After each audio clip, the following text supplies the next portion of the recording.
Imagine que você economiza durante anos para comprar o carro dos seus sonhos e quando finalmente consegue, descobre que nos Estados Unidos ele é completamente proibido. Você não pode registrá-lo, não pode fazer seguro e, se dirigir, pode acabar com o carro confiscado pelo governo. Parece absurdo, né? Pois não só é real, como também é mais comum do que você imagina. Hoje eu vou te contar a história de 5 carros lendários que estão proibidos nos Estados Unidos. Alguns por serem rápidos demais, outros por serem muito à frente do seu tempo e outros simplesmente porque a lei não sabe o que fazer com eles. E no final, um caso especial que está afetando milhares de motoristas no México. Prepare-se, porque essa não é uma lista qualquer. É um aviso disfarçado de curiosidade. 1. O Nissan Qilin R34 GT-R, o sonho japonês que você não pode dirigir. Existem carros que fazem você virar a cabeça quando os vê. E depois tem o Nissan Qilin R34 GT-R, um carro que faz até quem não entende nada de carro ficar olhando em silêncio. Mas, por mais lendário que seja, nos Estados Unidos esse ícone está oficialmente proibido.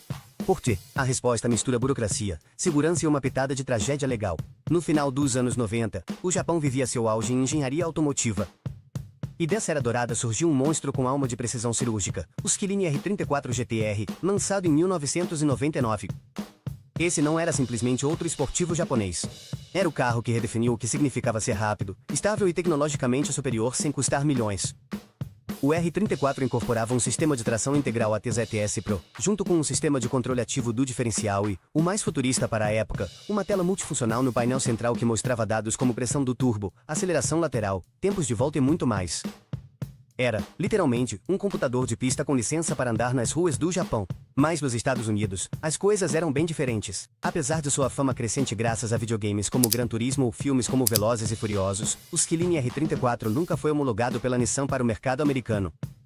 O problema? Ele não atendia aos padrões de segurança exigidos pela ANOTSA, a Administração Nacional de Segurança no Trânsito nas Estradas, nem as normas de emissões da EPA. E aqui vem o pior, não é que o R34 seja perigoso em si, mas nunca foi investido o dinheiro necessário para adaptar seus sistemas e certificá-lo junto às autoridades dos Estados Unidos. Sem essas modificações, simplesmente não é possível obter um registro legal e, se você dirigir, o governo pode confiscar e destruir o carro. Sim, você ouviu direito. Existem dezenas de histórias de pessoas que, com toda a empolgação do mundo, importaram um R34, apenas para vê-lo sendo desmontado pelas autoridades, peça por peça. Uma tragédia sobre rodas. A única forma de ter legalmente um R34 nos Estados Unidos é através da Lei dos 25 anos, que permite importar carros considerados clássicos se já tiverem um quarto de século de idade. Isso significa que só a partir de 2024 é legal importar os primeiros R34 GT-R fabricados em 1999. Mas mesmo assim, o processo é caro, demorado e cheio de obstáculos legais. Por isso, se você vir um desses nos Estados Unidos, pode ter quase certeza de que pertence a um colecionador ou que está lá ilegalmente. E o mais irônico de tudo isso é que o Qilin foi tão amado pelos fãs que os Estados Unidos o proibiram antes mesmo de entendê-lo. Mas o que acontece quando um carro é tão exclusivo que nem mesmo um motorista comum conseguiria dirigi-lo sem colocar sua vida em risco?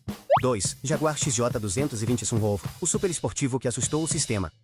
Existem carros que nascem para quebrar recordes, mas alguns, como o Jaguar XJ220S, quebraram mais do que isso, quebraram as regras, os nervos e até a paciência dos reguladores americanos. O curioso é que, apesar de seu poder quase sobre-humano, não foi sua velocidade que o condenou. Foi o medo do que ele poderia fazer com essa velocidade. A história do Jaguar XJ220 é uma mistura de loucura britânica, ambição sem filtro e velocidade sem limites. Em 1992, esse super esportivo surgiu no mundo como um dos carros mais rápidos já criados. Ele atingia 343 km por hora, algo impensável na época para um carro de rua. Mas a versão que nos interessa hoje é ainda mais selvagem, o XJ220S, uma variante ultra exclusiva da qual só foram fabricadas 6 unidades em todo o mundo. Esse modelo foi criado pela TWR, Tom Walkinshaw Racing, a mesma equipe que levou a Jaguar à glória nas competições de resistência. O que eles fizeram com o XJ220 original? Eles o deixaram mais leve, reforçaram com componentes de competição, transformaram-no em uma fera ainda mais afiada e o lançaram ao mundo sem filtros. O XJ220S tinha carroceria de fibra de carbono, suspensão recalibrada para a pista e um motor V6 biturbo de 3,5 litros com mais de 680 cavalos de potência reais. Era basicamente um míssil sobre rodas. E foi exatamente isso que alertou as autoridades dos Estados Unidos. Veja bem, esse tipo de carro não só exigia do motorista, ele o desafiava. Não tinha controle de tração, nem freios a braços, nem airbags. Era potência pura, sem anestesia. E numa época em que as normas de segurança e emissões começavam a ficar mais rígidas, o XJ220S representava exatamente o oposto, velocidade bruta e sem concessões. O resultado foi claro, os Estados Unidos o proibiram imediatamente para uso nas ruas. Sem homologação, sem adaptação. simplesmente vetado, não só por questões técnicas, mas porque as autoridades consideraram que era perigoso demais para circular entre veículos comuns. E não era só uma questão de números. Um motorista comum, ao volante de um carro desse calibre, era visto como um risco por si só. Não é coincidência que, mesmo dentro da Europa, onde era legalizado, apenas colecionadores e pilotos experientes se atreviam a levá-lo ao limite. Ao contrário de outros supercarros que foram adaptados para entrar no mercado norte-americano, o XJ220S nunca teve essa chance. Não se tratava de modificá-lo para cumprir as regras, era que a própria essência dele ia contra as regras. E o mais curioso é isso, hoje em dia, se alguém quiser importar um desses 6 exemplares para os Estados Unidos, tem que fazer isso como uma peça de coleção, não apta para rodar nas ruas. Ou seja, você pode tê-lo, mas só para admirar. Nem uma voltinha no quarteirão, nem mesmo ao redor do seu bairro. Só olhar, como se fosse um jaguar enjaulado. E se esse carro foi proibido por ser selvagem demais, o próximo foi por ser minimalista demais. Um esportivo tão leve que a lei disse, isso é perigoso só de existir. 3. Lotus Elise Série 1, leve demais para as regras pesadas.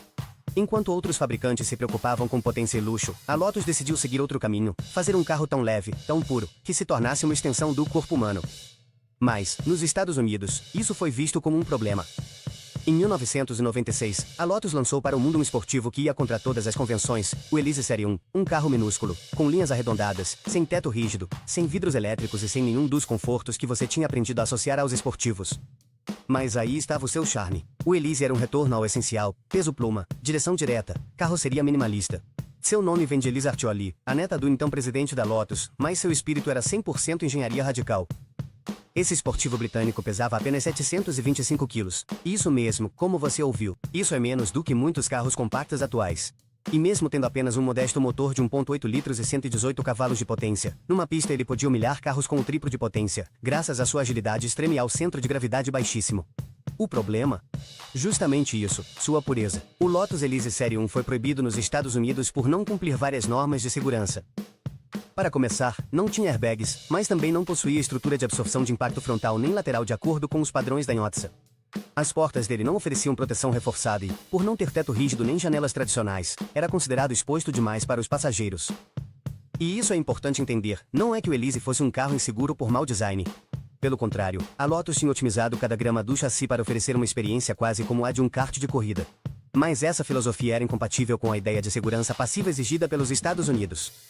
Ironicamente, enquanto na Europa ele era elogiado por sua resposta precisa e fidelidade ao estilo de condução puro, do outro lado do Atlântico era visto como um risco. E o pior, nem sequer permitiram uma homologação parcial. Não houve exceções, apenas proibição. Com o passar dos anos, a Lotus lançou versões posteriores do Elise mais adaptadas ao mercado norte-americano, como a Série 2, que conseguiu entrar graças a colaborações com a Toyota e melhorias nos sistemas de segurança. Mas a Série 1 ficou como um objeto de desejo proibido.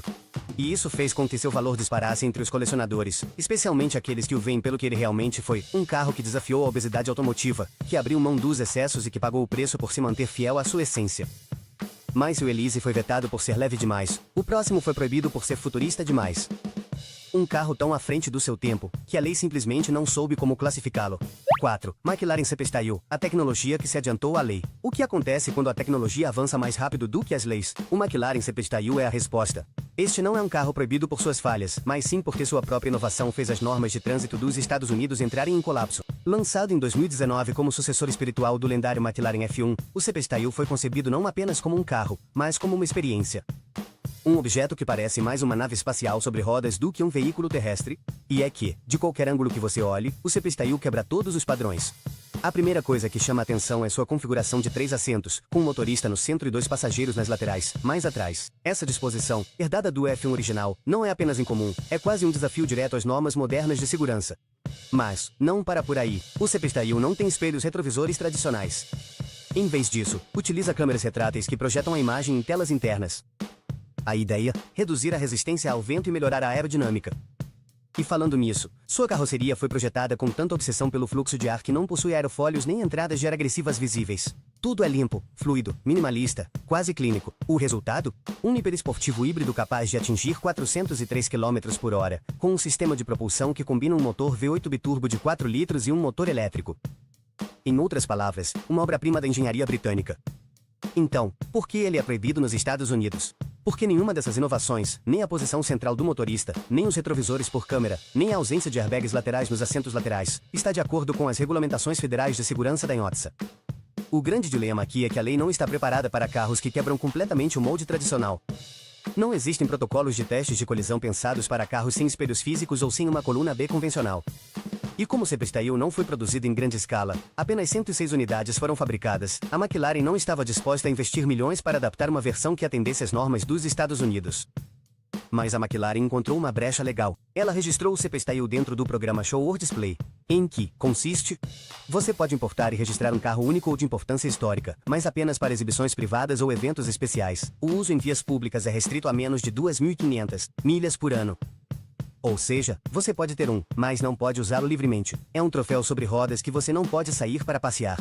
Então, nos Estados Unidos, o CP é permitido só pela metade. Uma solução salomonita entre isso é ilegal e isso é incrível demais para ser totalmente proibido. E aqui surge uma pergunta incômoda: será que a lei está freando a evolução do automóvel? Quando um carro é proibido não por ser inseguro, mas por ser avançado demais, talvez não devêssemos nos perguntar por que ele foi vetado, e sim por que continuamos regulando com regras do século passado. Mas se o McLaren foi vetado por ser futurista demais, o próximo foi proibido por ser, literalmente, uma arma nas mãos erradas. Um carro tão potente, tão indomável, que os Estados Unidos disseram: isso não pode circular aqui. 5. TVR Cerbera, a besta sem coleira. Se os carros tivessem alma, o TVR Cerbera teria nascido sem medo e com uma sede insaciável de velocidade. Era brutal, imprevisível e visceral. Um esportivo tão selvagem que os Estados Unidos não ousaram deixá-lo solto. Nos anos 90, enquanto muitas marcas se adaptavam às novas regras do jogo, mais segurança, mais controle eletrônico, mais conforto, a TVR decidiu ir na direção oposta. A filosofia da marca britânica era clara: nada de freios a braços, nada de controle de tração, nada de assistências eletrônicas. Só a máquina e você. Ver. O Cerbera, lançado em 1993, foi o emblema dessa rebeldia. Um coupé de linhas agressivas, motor descomunal e uma personalidade imprevisível. E quando dizemos descomunal, não estamos exagerando. Sua versão mais potente, a Speed 6, tinha mais de 400 cavalos de potência e acelerava de 0 a 100 km/h em apenas 2,6 segundos. Isso, para a época, era território de superesportivos italianos que custavam 3 vezes mais. Mas esse não era o único risco do Cerbera. Sua construção artesanal, embora apaixonante, também trazia consequências. Os interiores eram rústicos, os acabamentos, duvidosos, e a confiabilidade, bem, fazia parte do desafio. Mas o que mais preocupou os reguladores americanos foi outra coisa: sua instabilidade. Veja, sem assistências eletrônicas e com esse nível de torque, o Cerbera era uma fera difícil de controlar até mesmo para motoristas experientes. E ao contrário de marcas como Porsche ou Ferrari, a TVR não tinha um departamento dedicado à homologação de carros para mercados internacionais. Isso significava que não havia versões adaptadas para cumprir com as regulamentações da INHOTSA nem com os padrões de emissões da EPA. Sem airbags, sem freios com distribuição eletrônica, sem sensores de estabilidade. Só você e a máquina. E embora isso soe romântico, para as autoridades foi um claro não, obrigado. A isso se somava a construção não certificada do seu chassi, o uso de materiais não testados sob padrões internacionais e uma rede de suporte inexistente em território americano. A conclusão foi inevitável: o TVR Cerbera está proibido nos Estados Unidos para uso em vias públicas. Só pode entrar como carro de coleção, sem possibilidade de circular livremente. E assim, essa fera sem coleira ficou fora do jogo em um dos mercados mais importantes do mundo.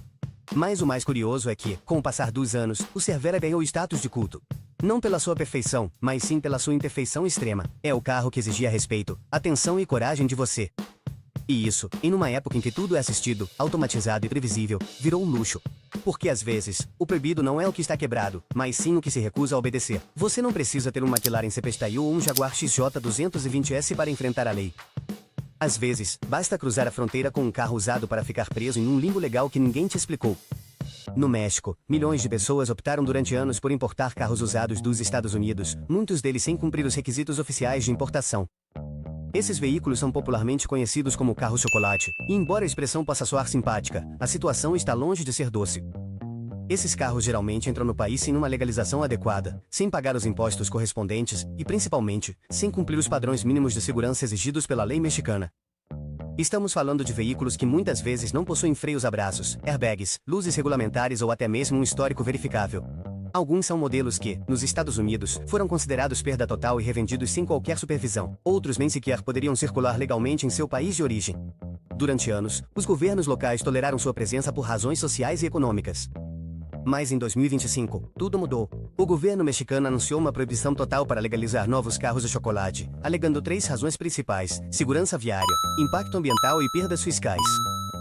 O resultado? A partir deste ano, ficou completamente proibida a regularização desses veículos. Até mesmo quem já possuía um, pode enfrentar restrições severas para circular, especialmente nas grandes cidades. Isso gerou um grande debate. É justo proibir uma alternativa acessível para milhares de pessoas que não podem pagar por um carro novo? Ou é necessário endurecer as regras para garantir uma frota de veículos mais segura e sustentável?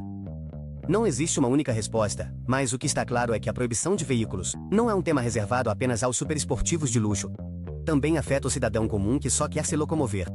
Os carros sempre foram mais do que simples máquinas. Para muitos, são símbolos de liberdade, de ambição, de sonhos que se movem sobre rodas. Mas como acabamos de ver, até mesmo os sonhos mais velozes podem bater de frente com uma parede invisível, a lei. Hoje você conheceu carros que foram proibidos não por falharem, mas por serem diferentes. Alguns por serem rápidos demais, outros por serem simples demais, alguns, inclusive, por estarem muito à frente do seu tempo. Agora me conta, qual desses carros proibidos mais te deixou chateado? E qual você teria coragem de dirigir, mesmo que fosse legal? Vou ler o que você escrever nos comentários. O mais curioso é que, embora as razões possam parecer técnicas ou legais, por trás de cada proibição existe uma história de medo, de controle e, às vezes, de incompreensão.